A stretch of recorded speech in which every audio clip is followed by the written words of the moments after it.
For Zimbabweans living in the diaspora seeking investment opportunities for the future, are apps the best option for investment securities that they seek? PiggyBankAdvisor is one option that promises to provide access to a wide range of investment opportunities across different asset classes, carefully curated by a team of experts to secure maximum returns. So we're joined by the founder and CEO of PiggyBankAdvisor, Batanai Maksika. Batanai, good morning to you. Thank you. All right, I think it's good afternoon in Zimbabwe. Thanks for joining us.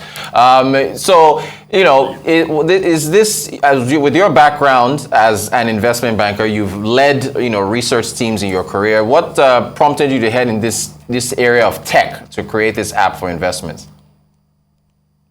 Okay, so it's really about information. But at the end of the day, you want to invest in assets or projects that you understand. So there was need to create a one-stop shop platform that then profiles some of the investment opportunities, mostly alternative investment options that are available. But over and above that, why we've packaged it as an app is that it allows for the formation of what we are calling social investment groups or just investment clubs, where two or more people can co-invest, pool resources, and actually direct them towards a particular project, business venture, or even asset.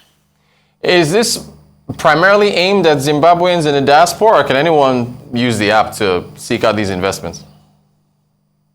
Yes, so anyone, even locals here in Zimbabwe that wants to invest in particular projects, they have access.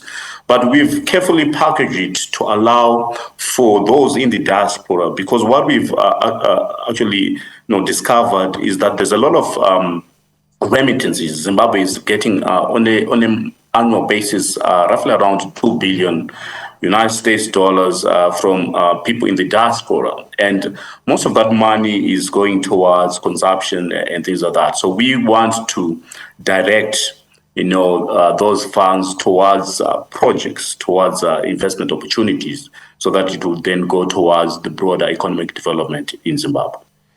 What kind of investment options are available? Can one invest in any market around the world with any particular security, or are there limitations? Okay, so our focus really is quite broad. So we're basically looking at alternative investments. So that traditional assets would be sort of your stock markets, your properties, and then things like that.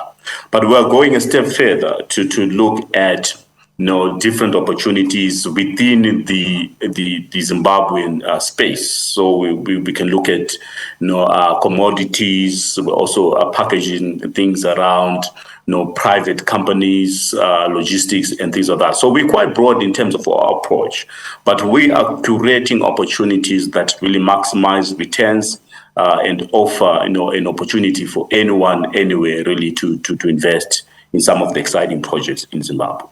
What kind of regulatory approval did you get for the app? I mean, would you need approval from the authorities in Zimbabwe and then outside, wherever the investments, if you're sourcing for investments overseas? Okay, so we are using a concept called crowd investing, which in other jurisdictions would be a collective investment scheme, right? So that's the approach.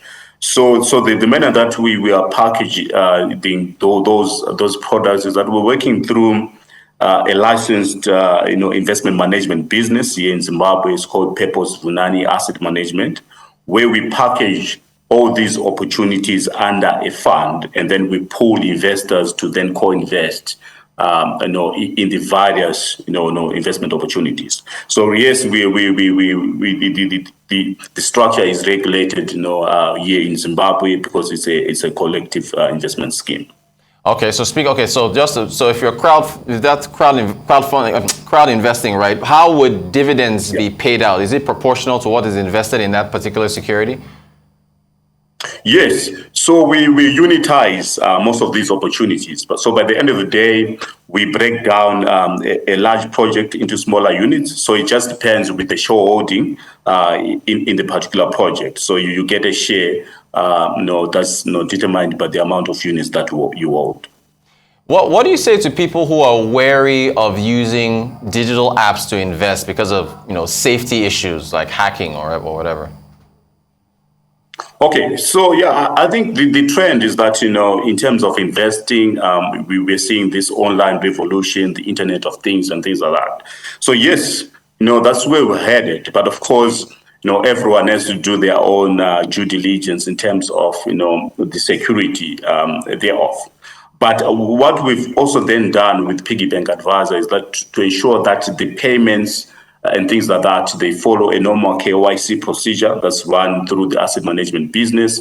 And also the payments happen outside the app. So within the app, what we're doing really is to profile the opportunities. So you have access to the opportunity. You can also have access to the advisor, running, the investment, and also the aspect of putting together social networks. So that is happening on the app, but the payments and other KYC can always happen outside the application. All right, look, we've had you on the show, numerous times to talk about inflation in Zimbabwe. We've had you to talk about the currency. When you put those two metrics together, as far as where inflation is, which is rising, and the currency that's had its own issues, is investing overseas a must in terms of trying to shore up purchasing power for the average Zimbabwean? Yes. So what we encourage is the diversification of portfolios, right? So another focus area that's also profiled within the app is international real estate, where we are profiling some opportunities or fractional ownership opportunities in countries such as maybe major cities such as Dubai and even London. So yes, we're encouraging locals. We're also encouraging those in the diaspora to diversify their portfolio. But within Zimbabwe, there are certain, projects, certain ventures that we are curating that we believe that, could offer a steady or decent return on investment, despite the inflationary pressures. All right. So, is this the future of investing? And if so, what happens to traditional brick and mortar investment outfits? Are they forced to evolve? Yes. As highlighted, we are seeing a revolution from an Internet of Things point of view. So yes, the brick and mortar companies would then have to incorporate technology within their models. I think what we're doing as PiggyBankAdvisor is to sort of offer that that missing link, to say let's plug in within the existing framework of or asset management businesses and offer something that people can use easily to invest in different asset classes. Going forward, what role do you think artificial intelligence like OpenAI, Google's Bard, and so on will play in investing in the future? I think there's been a trend, especially in the investment advisory business, where we're seeing the rise of AI or robo advisors, right? So it will then assist investment managers to then have access to information and also probably focus on other complex tasks. For example, in the area of research, in the area of just compliance, there's a role that's being played with AI. So yes, these evolutions would have a strong impact on the investment management business, and I think that players should then adopt IT and this revolution so that they remain competitive in the new digital world. So what are your plans as far as the company? So you've launched already. What are you going to use the rest of this year to do? Are you going to introduce more securities in the new year or next year rather? Or what are the plans? Okay, so we are packaging a number of opportunities across different asset classes. We're looking at international real estate. We're even looking at art investment opportunities. So we're going to be rolling out a lot of products, but our drive also is to ensure that there's adoption of the app, increasing the penetration of the app within Zimbabwe and even outside. So we want to reach out to the diaspora community in the UK, South Africa, USA, and all over the world, so that we get more numbers and people to invest in Zimbabwean opportunities. I actually meant to ask you this earlier, so let me get the opportunity now. We still have like a minute to go. Is this for seasoned investors, or are beginners going to be taken through a how-to? What's the level of sophistication for usage of the app? Okay, so another value proposition is that the app enables you to interface with a qualified advisor, right? So even if you're a beginner or you just want to get more insights, more information, you then have access to a qualified investment advisor that will hold your hand in terms of taking you through the various opportunities, and also it's just giving you the advice, the insights behind the various projects that we've packaged. So it's for everyone really, whether you're beginning or you are a seasoned investor. You mentioned commodities, of course. Zimbabwe, of course, exports commodity heavy. What about cryptocurrencies? Are you going to dabble in that as well or not?